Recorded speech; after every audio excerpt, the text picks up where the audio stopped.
r/AskMen. Kedaroda says, guys, it's finally happened. My wife is pregnant. What happens now? Me, 32, my wife, 30, got married earlier on this year and she's just done a test and we're 3 weeks pregnant. I can't begin to explain how overjoyed I am. It's all I've ever wanted. I've had dreams of this moment. We've been together 9 years and married for 4 months now. What?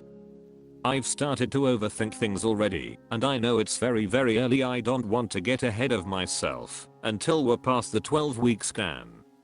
We never thought it was going to happen. I'm just so excited I can't explain it. I want to be the best supportive husband I can be. What can I do for my wife? Did you quit the things your partner couldn't have to show you're in this together? How did you support your partner through the pregnancy? Any tips would be greatly appreciated.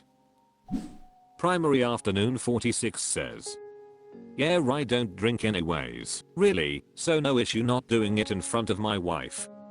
Look, she's going to be the one who knows all what she can and can't have. She's going to want to tell you all about the stuff she's reading about it, so listen so she feels like you're on the team.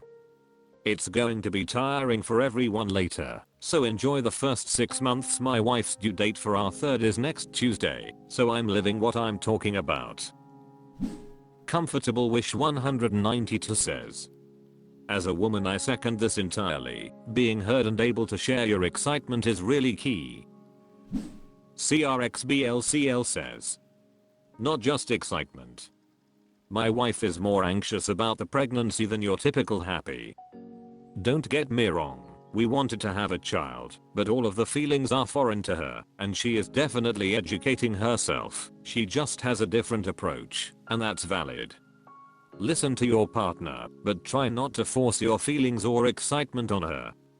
Just be there and listen. Painful Kittles says, congratulations, friend. Please stay happy, but understand probabilities are quite scary until after 3 months, and after 3 months the probability gets much better, but still scary. Very exciting time, friend. I wish you both luck. Fingers crossed for a happy and healthy baby. Kedaroda says, thank you. I know 3 weeks is very early, but I just wanted to share my news with people. We don't want to tell friends or family yet for that reason, but I feel I just need to tell someone. Creeva7 says, well, good thing we are here to hear the good news. Congratulations. Middle Temperature 14 says, do your reading and researching on the baby reading. They even offer newborn care classes at a lot of hospitals if you're inexperienced. I did one while I was pregnant with my first. Try to be proactive with helping your wife. Don't wait for her to ask you, especially after the baby is born. She shouldn't have to tell you to change diapers, wash bottles, give the baby a bath, etc. You should do these things without her asking. Biggest mistake a lot of dudes make is waiting for their wife to delegate tasks to them, which is an unfair mental load for your wife, especially when she just pushed a human being out and is now trying to keep it alive. Use your eyes and ears and common sense to proactively take care of your child, and you will be a kick-ass dad and husband. Good luck, man. Don't forget, Pence says, this is all great advice, and if I may add one thing, once the baby arrives, don't ask your wife how to do things like change diapers or give bottles. She's never done this before either, and it's not like women are born knowing this stuff. If you need her input, suggest an idea and ask if she agrees. To drink it says, not man, but I'm currently pregnant.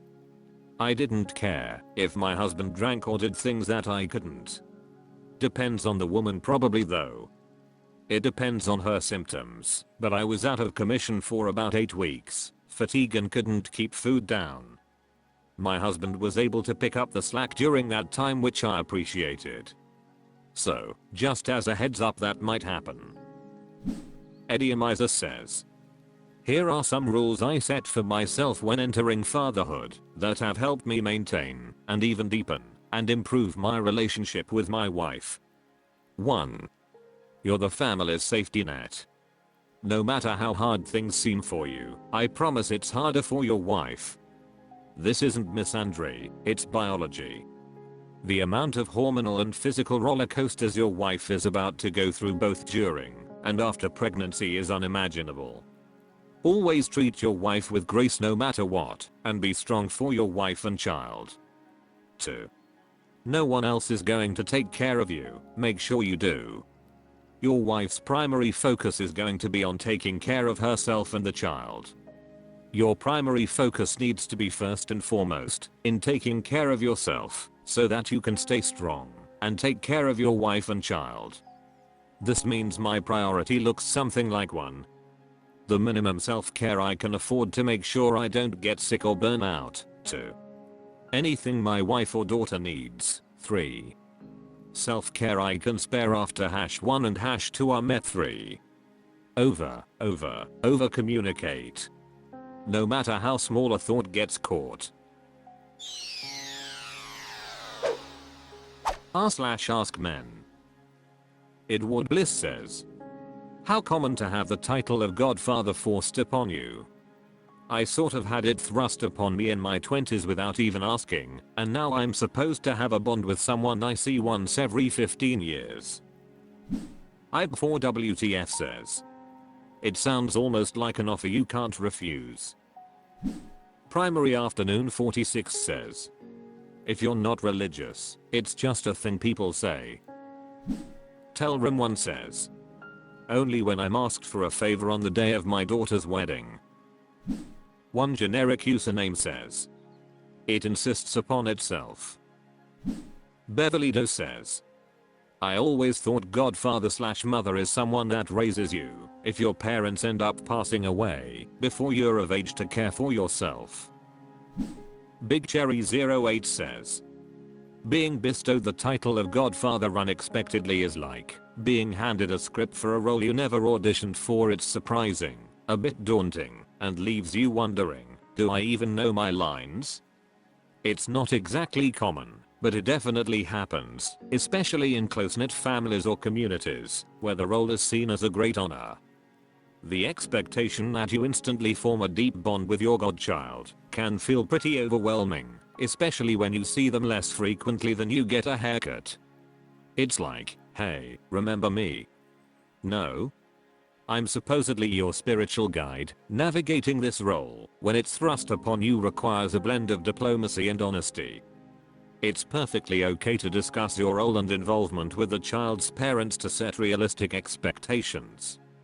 After all, being a godfather should be more than just a title. It should have some meaning behind it, even if it's just sending a birthday card or catching up once in a while when the stars align. Just remember, even if it feels like you're more of a mythical figure who appears once every blue moon, there's always time to redefine the relationship in a way that works for everyone. And who knows? Maybe like any good character arc, you'll grow into the role when you least expect it. Unusual Balance 7870 says, if your family is hardcore old school Catholic, then the godfather is supposed to make sure the kid is raised in the fear of God. My family is country club Catholic. My godfather is one of the old man's business associates. He has no actual friends, who gave me a check on my birthday until I turned 18. That was my entire connection with him. He was handsome as frick, though, and I remember having a man crush on him when I was like 11. We sent flowers to his funeral. Flickasmum says, a godparent is meant to be a steadfast friend and spiritual support as the child grows up. Every kid needs a long-term trusting relationship with an adult or two who isn't their parent. But the bit about godparents being obligated to raise the child if something happens to the parent? I think that's either folklore or Hollywood.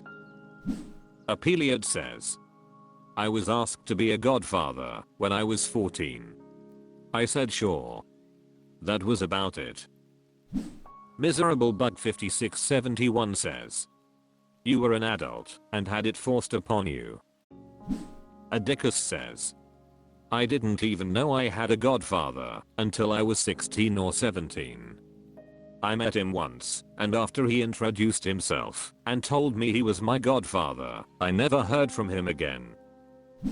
C3534L says, no one would ever think I'm responsible enough to take care of children. Hothead5927 says, you do have a choice. You can refuse. Although, it is an honor. The role of the godfather is to take care of the child, should the parents die. The parents are saying that they trust you more than anyone else to take care of what is most precious to them, should they die. Personally, I'd feel flattered instead of put upon. r/AskMen. Heraforfan591 says, what book do you recommend? What is the best book you'd read? Could be business, self-help, leisure, life-changing, any genre. Just looking for something new to listen to. OKMirror6545 says, All Quiet on the Western Front B remark. Everyone should read this to understand the real impact of war on the people who actually do the fighting. ThatcherSimp1982 says, The Count of Monte Cristo. I swear by it. The quest for revenge, total destruction of one's enemies, becoming rich and powerful, that's life goals right there. Bossman1957 says, the biography of Eleanor Roosevelt. She was truly a fascinating woman and I think much ignored by history. For instance, she coined the phrase human rights. Adamo2600 says, Sapiens by Yuval Harari. History is something I typically find to be a boring subject, and I'm telling you this book blew my effing mind. Sad Cowboy 3282 says, Jurassic Park is fantastic if you're into science fiction horror-esque novels. Ivan Bruce says, Lonesome Dove. Rip Benditier says, a series of books, Discworld by Terry Pratchett. Assuming you like absurdist humor. Educational Gain 3836 says, I personally a really big self-help reader. I really liked 100 Ways to Create Wealth by Sam Beckford and Steve Chandler. I also like American history, so I've been listening to Don't Know Much About History by Kenneth Davis. Mythnum says, A Fire Upon the Deep, the Anubis Gate Succession, A Black Company. Good evening Apollo says, Endurance, Shackleton's Incredible Voyage by Alfred Lansing. It tells the story of Ernest Shackleton's incredible expedition into the Antarctic Circle, how it goes terribly wrong and the inspiring levels of hardship his crew were willing to endure. It blows my mind what the human body can push through, especially when you consider the basic equipment they had in 1914. Heretic Platypus 69 says, if you're looking for a decent educational audiobook and care for human resource management, you can read the Ogawa handbook called The Prince by Niccolo Machiavelli. It's a bit dry honestly, but it has real world examples which are used as examples in ethics and business case studies. Dude was a lifelong politician and a new prince came to power. This book was this politician's gift to the royal family, stating his lifetime of work revolving around governing people to be worth more than anything else he had to offer. History has agreed with him, it truly was a good gift. Imagination Rower Poi 454 says, Paisho Cybernetics, 10/10th recommended. Jackrat Specs says, Shogun better than the series, especially now that it's extended beyond S1. Identity Ranger says, Musashi by E.G. Yoshikawa. It's about the mythical swordsman, Miyamoto Musashi, in feudal era Japan. It's a fantastic tale of man being reborn, struggling with his demons and achieving greatness. Heart of Darkness by Joseph Conrad.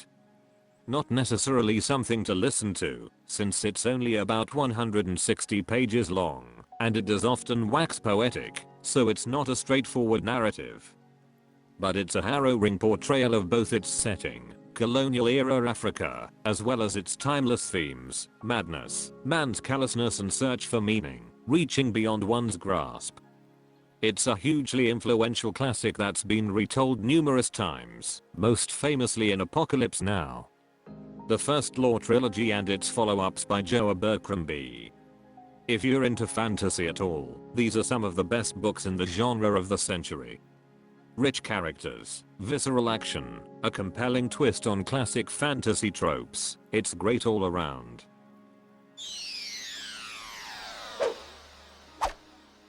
That's all for this video. Thank you for watching. Please subscribe.